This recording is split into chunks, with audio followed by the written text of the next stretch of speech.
નમસ્કાર મિત્રો જંગલેશ્વર ખેદાન મેદાન જ્યાં જુઓ ત્યાં જેસીબી મોટાભાગના ઘર તોડી પાડવામાં આવ્યા છે અને આ વચ્ચે ધોળકાથી ભાવનગર વચ્ચે પણ ડખો જોવા મળી રહ્યો છે. એક તરફ રાજુ કરપડા પણ એક્ટિવ થયા છે. આ તમામ મુદ્દે ફરી એક વખત ચર્ચા કરવી છે, સમજવું છે શું ચાલી રહ્યું છે, અંદરની વાત શું છે.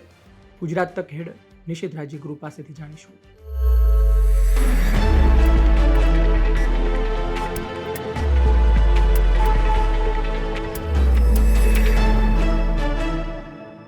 નિશિતભાઈ, સૌથી પહેલો સવાલ એ છે કે ગુજરાતમાં છેલ્લા 2 દિવસથી ખૂબ વિડીયો પણ વાયરલ થઈ રહ્યા છે અને લોકો પણ એ બાબતે કહી રહ્યા છે કે આ ખોટું થઈ રહ્યું છે. કેટલાય લોકો કાયદાકીય વાતો પણ કરી રહ્યા છે, પણ જંગલેશ્વરથી જે વિડીયો સામે આવી રહ્યા છે એ થોડા ભાવુક છે. લોકોના ઘર તૂટી રહ્યા છે અને લોકો કહી રહ્યા છે કે આટલા વર્ષોથી રહેતા હતા, આટલા સમય સરકાર ક્યાં હતી. સૌથી મોટો સવાલ ધાર્મિક છે ને એ જ છે કે તમે પહેલા તો તમે એલાઉ કર્યા ને, તમે એ લોકોને પરમિટ કર્યા કે તમે આ વિસ્તારમાં જાઓ, વસવાટ કરો. હવે હું શા માટે એવું કહું છું કે તમે પરમિટ કર્યા અથવા તો તમે પરવાનગી આપી? એનું કારણ એ છે કે ભાઈ જંગલેશ્વર વિસ્તારમાં લાઇટ કનેક્શન છે, પાણીનું કનેક્શન છે, બધા પાસે આધાર કાર્ડ છે, બધા પાસે કાગળિયા છે, બધું છે, મતદાર યાદીમાં બધા એના નામ છે. કહેવાનો મતલબ એ છે કે 50 વર્ષ પહેલા જે કોઈ લોકોએ ત્યાં દબાણ શરૂ કર્યું એનો ભોગ બીજી પેઢી બની રહ્યો છે. અચ્છા, તમને ખબર જ હશે જેટલું ડિમોલેશન જે ઘર ઉપર થઈ રહ્યા છે 1200-1400 ઘર પર, એમાંથી 40% લોકો ધાર્મિક એવા છે જેમણે અમુક વર્ષો પહેલા ત્યાં ઘર ખરીદ્યા છે. એટલે એમણે તો દબાણ જ નથી કર્યું. અને ઘણા ઘર તો નવા છે, ઘણા ઘર નવા છે, ઘણા એવા છે જેમણે 30 વર્ષ પહેલા, 25 વર્ષ પહેલા 70-80 હજાર લાખ રૂપિયા આપીને કાચા કાગળના આધાર પર ઘર લઈ લીધું. અચ્છા, આપણે એવું બિલકુલ નથી કહેતા કે રહેનારા લોકો છે એની કોઈ ભૂલ જ નથી. ભાઈ ભૂલ તો છે જ. જેમ કે મેં આ દાખલો આપ્યો, 25-30 વર્ષ પહેલા કોઈ ઘર ખરીદ્યું 70,000 તો એ સમયે શું એમને વિચાર ન આવ્યો કે દસ્તાવેજ નથી તો આ ગેરકાયદે ગણાશે, આજ નહીં તો કાલ. ભૂલ એમની છે, પરંતુ સરકાર છે ને જનતા માટે હોય, જનતાની સરકાર હોય, લોકોની સરકાર હોય. કદાચ એ લોકોએ ભૂલ કરી તો એનો મતલબ એવો નથી કે સરકાર એને દર વખતે નજરઅંદાજ કરી દે. ડિમોલિશન 2-5 ઘરોનું હોય તો પણ યોગ્ય નથી અને 1200-1400 ઘરનું હોય તો પણ યોગ્ય નથી. એટલા માટે કારણ કે ત્યાં સરકારે ને તંત્રે જ બધી સુખ સુવિધાઓ આપી રાખી છે. તો સરકારે તો એ શરમે આ લોકોને પુનર્વાસનો કોઈ આયોજન કરવું જોઈએ, બીજી જગ્યાએ કોઈ જગ્યા ફાળવવી જોઈએ. આપ વિચાર કરો, આ ડિમોલેશનમાં એટલા લોકોના આંસુ આંખમાંથી સર્યા છે, એની હાઈ કોને લાગશે? ને સવાલ એ કે જે વ્યક્તિ આદેશ આપ્યો હશે એ આજે રાત્રે શાંતિથી સૂઈ શકશે? જો 2 વસ્તુ છે, એક તો માણસ કામ કરે અને બીજું ઇમોશન્સ વચમાં આવે. કદાચ જેણે આદેશ આપ્યો એમને પણ આદેશ ન આપવો હોય, પરંતુ આ એક કાયદાની પ્રક્રિયા છે અને આ કાયદાની પ્રક્રિયામાંથી પસાર થવાનું જ હોય. હવે અધિકારીને ગમે કે ન ગમે, મૂળ વિષય છે કે સરકાર જો એમ કહેતી હોય કે અમે તમારી માટે જ છીએ, તમારી સુખ સુવિધા માટે છીએ, તો આ કોઈ, હું એમ કહું છું 2-5 લોકોનો સવાલ થોડો છે. આ 1400 થી વધારે, 1200 થી વધારે પરિવારોની વાત છે. એ પરિવારો જેમાંથી કેટલાક તો એવા છે કે જેમની રોજ ખાઈને રોજ કમાઈ જેવી પણ સ્થિતિ નથી. અને આ નાલેશી ભર્યું તંત્ર, આ વિચાર કરો, એક રેપરે રેપ સોંગ આવ્યું, વાયરલ કર્યું, ગુજરાત તક એનું ઇન્ટરવ્યુ કર્યું, એ લિંક વાયરલ થઈ બધે, અને બીજા દિવસે અત્યારના સમાચાર મળે છે કે પોલીસ અધિકારીઓએ એમને જેલ ભેગો કર્યો છે. શેની માટે? એક પહેલા જે સોંગ ગાયું હતું એની માટે, જેમાં એણે અભદ્ર શબ્દોનો, અભદ્ર ભાષાનો ઉપયોગ કર્યો હતો. તો ભાઈ અત્યાર સુધી તમને એ સોંગ ન મળ્યું? ને આમાં એમના જે સમર્થકો હોય અથવા તો એમને જે ચાહતા હોય એ લોકો આપણા વિડીયોમાં કોમેન્ટ કરી રહ્યા છે કે ભાઈ ગુજરાત તકને માલુમ થાય કે આ ભાઈ અત્યારે આ જગ્યાએ છે ને બધું. એ લોકોને પણ અપેક્ષા છે કે આ રીતે ન થવું જોઈએ. મેં આપણા સંવાદદાતા સાથે પણ વાતચીત કરી, વધારે માહિતી કઢાવવાનો પણ પ્રયાસ કર્યો અને આપણે સવાલ પણ પૂછીશું ને અત્યારે પણ પૂછીએ છીએ કે પોલીસ અધિકારી જેમણે આ કાર્યવાહી કરી છે એ ગરીબ વ્યક્તિ, ગરીબ યુવાન જે સોડા શોપમાં નોકરી કરીને ગુજરાન ચલાવે છે, જે પોતાની કળાથી લોકો સુધી પહોંચવાનો પ્રયાસ કરે છે, એમણે જંગલેશ્વરમાં ન્યાય માટે એક રેપ સોંગ બનાવ્યું અને તમે એની ધરપકડ કરી લીધી થોડા ટાઈમ પહેલા ગાયેલા એક સોંગમાં શા માટે? કેમ કે એમાં અભદ્ર ભાષાનો ઉપયોગ છે. તો આવી રીતે કોઈનો અવાજ દબાવવાથી જો ખાખી વર્દી ધારીને એવું લાગતું હોય કે આપણે આવું કરીએ એટલે આપણે દાદા થઈ જઈએ, અથવા તો આપણી પાસે બધી સત્તા છે, રાજકોટ અને ગુજરાત મારા બાપનું છે, આવા કોઈને વિચાર આવતા હોય તો એ ભૂલમાં છે. મને લાગે છે કે જંગલેશ્વર ડિમોલિશનમાં સરકારે થોડો વિચાર વિમર્શ કરવાની જરૂર હતી. કદાચ એવું ઘણા બધા કહેશે કે ભાઈ ઘણી બધી નોટિસ આપી. ભાઈ હું એમ કહું છું, ગરીબ ઘરના કોઈ વ્યક્તિને તમે નોટિસ આપો કે ભાઈ આ ઘર ગેરકાયદે છે, તમે ખાલી કરીને ક્યાં જવાનો છે? ઉપરથી ભાડે એવું જ હોત કે ખાલી કરીને જવું છે, તમારી નોટિસ મળે નહીં, જતું રહે, તો પછી એ જંગલેશ્વરમાં થોડી રહે. એ તો રેસકોર્સ રોડ ઉપર કોઈ ફ્લેટ ખરીદીને બંગલો ખરીદીને ન લેજો, એમની એવી સ્થિતિ હોય તો. કહેવાનો મતલબ એક બીજી સાઈડ એવી પણ છે ધાર્મિક, જે લોકોએ પણ સમજવાની જરૂર છે. જંગલેશ્વર છે ને એ કઈ બહુ સારો વિસ્તાર ને એવું નથી, બદનામ છે. એમની ક્રાઇમ કુંડળી જંગલેશ્વરની કાઢો તો તમને ખબર પડે સમીર, મુર્ગા ગેંગ અને કંઈક એવા ડખા છે. એની માટે નિષ્કર્ષનો આજનો એક વિડીયો પણ અમે બનાવવાના છીએ કે આ કેવી રીતે જંગલેશ્વર નજરે ચડ્યું. પણ કહેવાનો મતલબ સરકારે થોડો વિચાર વિમર્શ કર્યો તો કદાચ થોડી મદદ મળી જાય, બીજો કોઈ પ્રશ્ન નથી. અન્ય એક પ્રશ્ન છે ધોળકાથી. ધોળકા આજકાલ ખૂબ ચર્ચામાં છે. આમ તો વિધાનસભા ચૂંટણીનો હજુ સમય છે, પણ આ ધોળકા વિધાનસભાની અંદર પરસોત્તમભાઈ સોલંકી એક સંમેલનની વાત કરે છે. અને પાછો આંકડો તમે જુઓ, પોસ્ટર જે વાયરલ થયું હતું, 1.5 કરોડ 1 કરોડથી વધારે જે કોળી સમાજના લોકોને સંગઠિત કરવાની વાત કરે છે.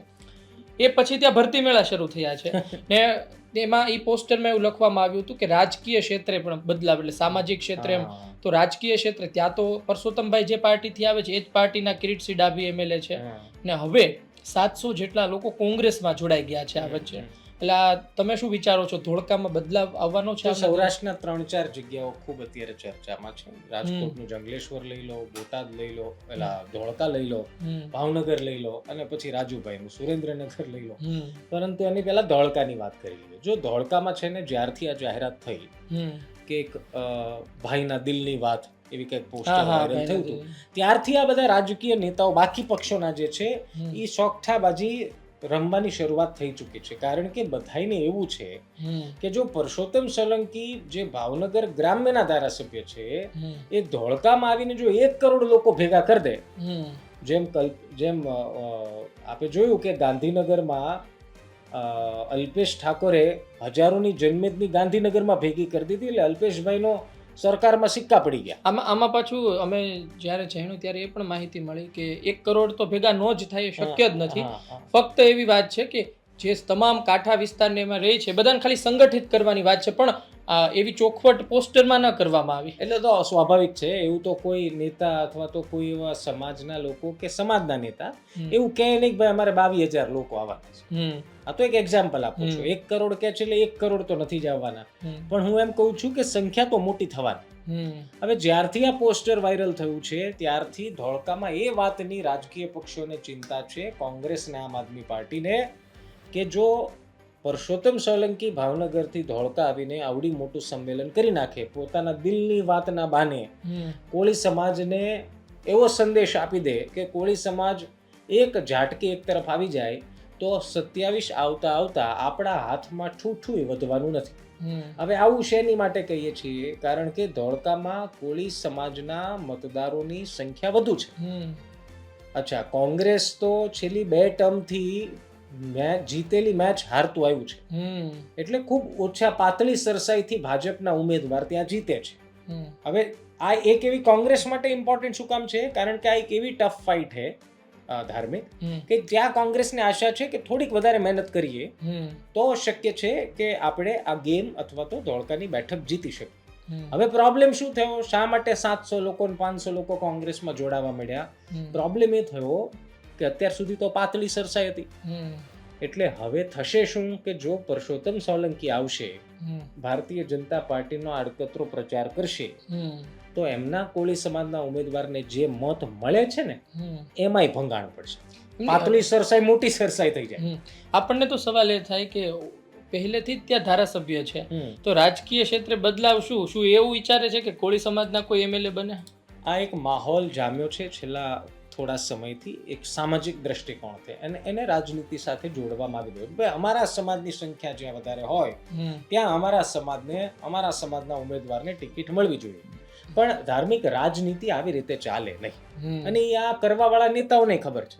કદાચ કાલ ઉઠીને એમ કહી દે કે પટેલ સમાજને જેટલી ટિકિટ મળે છે એનાથી 10 ટિકિટ કોળી સમાજને વધારે મળવી જોઈએ, તો પછી રાજકીય પક્ષે શટર પાડી દેવાનું રહે. કારણ કે રાજકીય પક્ષોમાં કોઈ એક બે સમાજના લોકો રહેતા નથી. હા, એ વાત પણ સ્વીકારવી પડે કે ભારતીય જનતા પાર્ટી આ પ્રકારના સોશિયલ એન્જિનિયરિંગમાં બાદશાહ છે, અને એટલા માટે જ અત્યાર સુધી ગાડું હાલ્યા ગયું છે.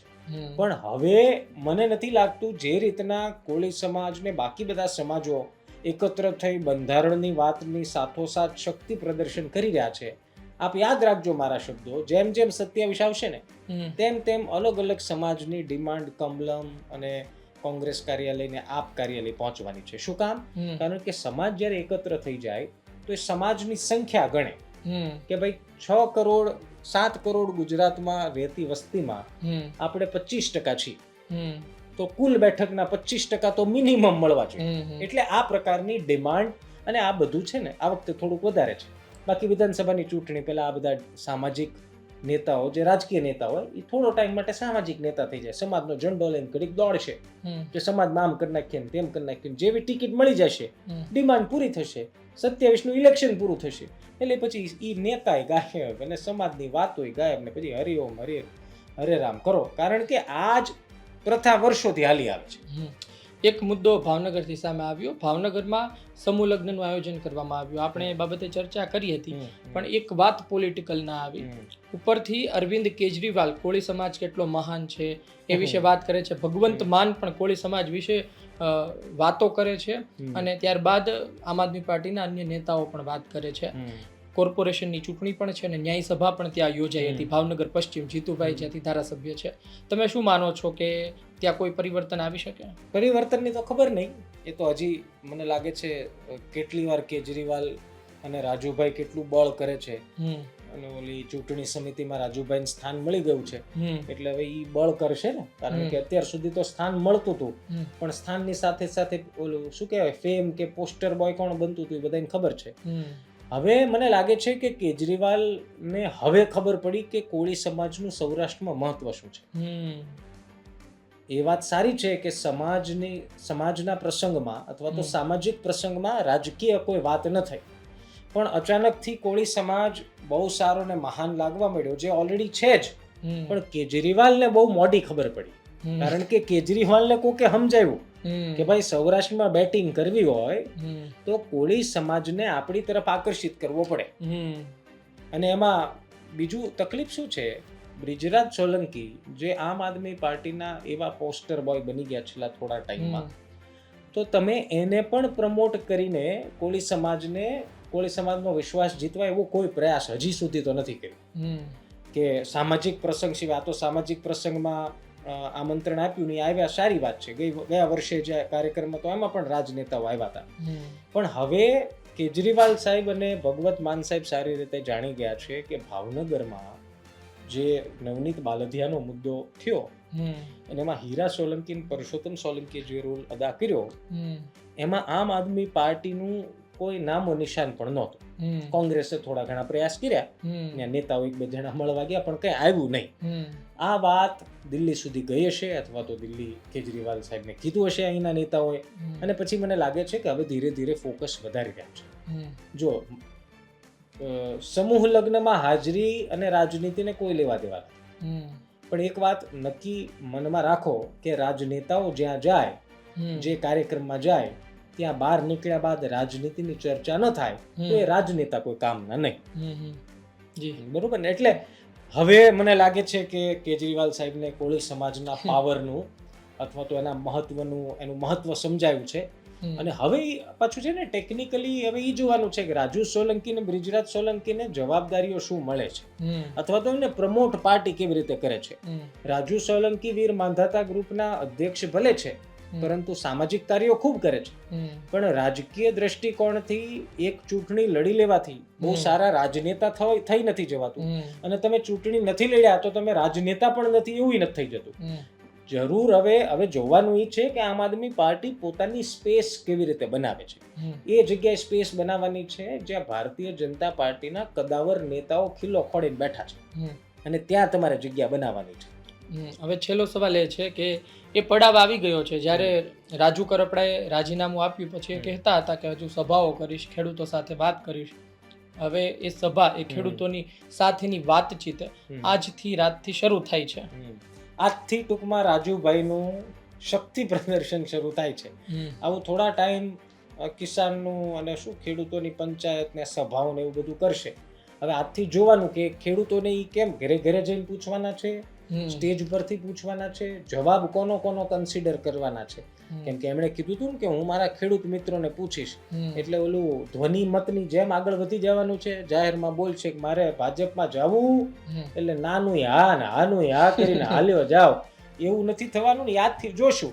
બાકી રાજુ કરપડા રાજનીતિ તો કરવાના છે, હે ને. જે ઈ પહેલા હતા આમ આદમી પાર્ટીમાં જોડાયા એની પહેલા, એ રાજુ કરપડા હવે નથી મળવાના. હવે રાજુ કરપડા 3.0 મળવાના છે. 1 તો હતા, 2.0 આમ આદમી પાર્ટીમાં, હવે 3.0.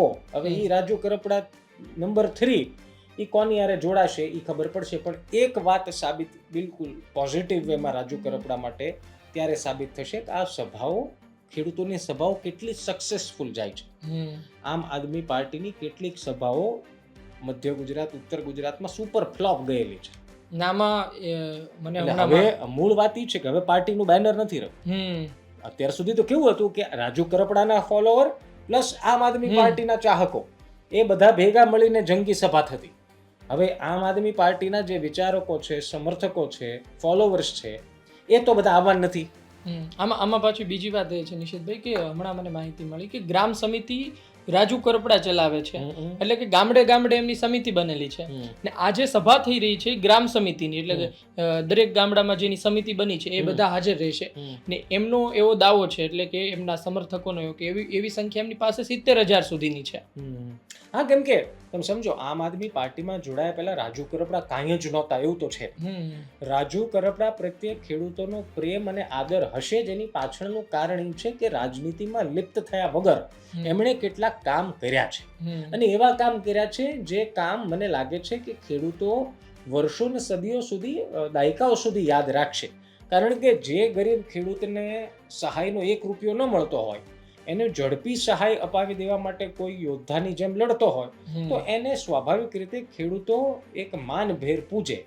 એટલે રાજુ કરપડાનું ફેન ફોલોઈંગ નથી એવું નથી, પણ એનું વધેલું ફેન ફોલોઈંગની પાછળ આમ આદમી પાર્ટીનો લોગો પણ જવાબદાર છે. એ પણ લોકો યાદ રાખવું જોઈએ. હું એટલા માટે જ કહું છું કે હવે સમર્થકોની સંખ્યામાં વધારો થાય છે, ઘટાડો થાય છે, એ સમય બતાવશે. પરંતુ એક વાત નક્કી છે કે હવે એ દિવસો દૂર નથી જ્યારે રાજુ કરપડા એવું કહેશે કે હું ફલાણા પક્ષમાં જોડાઈ રહ્યો છું, અથવા તો એવું પણ થાય કે તમને રાતના એવો મેસેજ કરે કે આવતીકાલે ગાંધીનગરમાં 11 વાગે કમલમ ખાતે જઈશ. આવો મેસેજ તમને રાતના આવે. કેમ કે આ બધું કોંગ્રેસ વાળાની હમણાં જે તે સમય જોડાણા ત્યારે એવું થયું હતું ને, તમને બીજા દિવસે ખબર પડી કે લે આ તો અર્જુનભાઈ ને અમરીશભાઈ ની તો બધા અહીંયા કમલમ આવી ગયા છે CR પાટીલ સાહેબના હાથે ખેસ પહેરવા માટે. એવું કદાચ થાય, કદાચ આમ કમલમ જવાનું થાય, અથવા તો અહીંયા અમદાવાદમાં કોંગ્રેસના ઓફિસે, અથવા તો બીજે ક્યાંક. મૂળ તો બે જ રહ્યા છે. હવે નિશિતભાઈ, તમે શું માનો છો કે ખરેખર આ નિર્ણય, એટલે કે એમની સાથે ખોટું થયું હશે એવું આપણે માનીએ છીએ ને બધી વાત આપણે એમણે જે આરોપ લગાવીએ બધા આપણે સાચા માનીએ છીએ, પણ વિધાનસભા ચૂંટણીના 1-2 વર્ષ પહેલા તમે એ પાર્ટી છોડી દો કે જે પાર્ટી સાથે તમે છેલ્લા લાંબા સમયથી હતા, તો તમને લાગે છે કે એને વિધાનસભા ચૂંટણીમાં કોઈ ફરક પડશે? વિધાનસભાની ચૂંટણીમાં ચોટીલામાં જરૂર ફરક પડે, કારણ કે હજી 1 વર્ષ જેટલો સમય, 1.5 વર્ષ જેટલો વિધાનસભાને બાકી છે. ત્યાં સુધીમાં નેતાઓ પોતાનું ગ્રાઉન્ડ બનાવવા માટે સક્ષમ હોય છે. પણ એક વસ્તુ લોકોએ વિચારવાની જરૂર છે કે તમે રાજુ કરપડાને કઈ રીતે ઓળખો છો? રાજુ કરપડાને એની ભાષાના કારણે, એમની છટાના કારણે, એમના આક્રોશના કારણે, સરકાર પર પ્રહારના કારણે તમે રાજુ કરપડાને ઓળખો છો. અને પાંચમું મુખ્ય કારણ, જે પહેલું કારણ હોવું જોઈએ, એ છે ખેડૂતો માટે, ખેડૂતોના હિતમાં, ખેડૂતોના પક્ષમાં લડાઈ કરવા માટે. અમરીશ ડેરને લોકો શેની માટે ઓળખતા હતા? આ જ બધા માટે. આક્રમક અંદાજ. અત્યારે અમરીશ ડેરના કાર્યક્રમના તસવીરો સોશિયલ મીડિયામાં અમરીશ ડેરના એકાઉન્ટમાં જ જોવા મળે. એક સમય એવો હતો જ્યારે અમરીશ ડેરનું ભાષણ લોકો અલગ અલગ મીડિયમમાં પોસ્ટ કરી દેતા હતા ને એનાથી અમને મળી જતું હતું કે અમરીશ ડેરે આવું તેજાબી ભાષણ કર્યું. હવે એ તેજાબી ને એ બધું કઈ રહ્યું નથી. અને એમાં પાછું ઇન્ટરનલ ડખા ચાલે છે અલગ. હવે આપ સમજો કે રાજુ કરપડાની જે ઓળખ છે, તો શું રાજુ કરપડા ખેડૂતોના હિતમાં કદાચ જો ભારતીય જનતા પાર્ટીમાં જાય તો આવી રીતે બોલશે, આવી રીતે સભાઓ કરશે, અથવા તો સભા કરવા માટે એમના પક્ષના નેતા એમને પરમિશન આપશે? હું એવું માનું છું કદાચ વિધાનસભામાં રાજકીય ફાયદો રાજુ કરપડાને થઈ જશે, પણ રાજુ કરપડાની જે ઇમેજ છે, જેના કારણે લોકો રાજુ કરપડા આમ આદમી પાર્ટીમાં કરતા હતા, જેની હાકલથી હળદળમાં હજારો ખેડૂતો આવ્યા, હજારો લોકો આવ્યા, એ શું ભારતીય જનતા પાર્ટીમાં જો જાય તો એ શક્ય છે ખરી? અને કોંગ્રેસમાં જાય તો હજી આ છટા જાળવી શકે, કેમ કે કોંગ્રેસને તો એવો લડવૈયા જોઈએ છે. કેમ કે કોંગ્રેસ પાસે સૌથી મોટી પ્રોબ્લેમ એ છે ને, કોઈ ફેસ સૌરાષ્ટ્રમાં છે નહીં.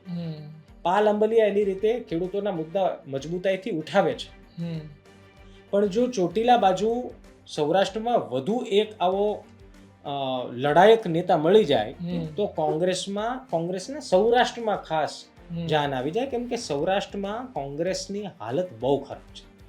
એક કહેવા માટે ધારાસભ્ય કોળી સમાજમાંથી આવતા વિમલ ચુડાસમા વચ્યા છે, બાકી સૌરાષ્ટ્રમાં કોંગ્રેસ લગભગ બેઠક વાઇઝ ક્યાંય નથી.